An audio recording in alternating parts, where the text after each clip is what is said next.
Okay na usapan natin. Okay na usapan natin sa labas. Hindi sa loob ng sinabi. We can go out. You can no. Even during Cory's time, hindi ginawa to. Even during Cory's time, Salonga did not allow. We're gonna walk him out. We can arrest him right outside the gate. He's voluntary. Respect the institution. This is not about Ingoy. We're going out. No, don't release right here. He can be arrested right there. So if you don't want to take a statement there, sir, you just outside the gate. We're going to walk 5 minutes. This is the Senate of the Philippines. It's never been done. It's never been done. Salonga stood up for Enrile. Ang kalaban si Cory. Ang kaso rebellion. Anong ginawa? They walked out. We're just asking you to walk out. But let's walk. Let's walk. Go. Rest in here. Stop. Sir.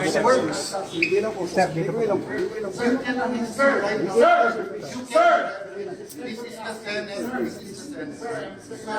Sir, this is the Senate. Not for me. That's not for me. This is for the Senate, sir.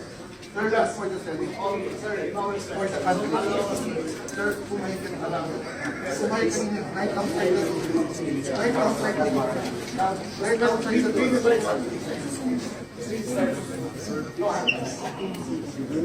Dito na po sa gilid para pwede marami.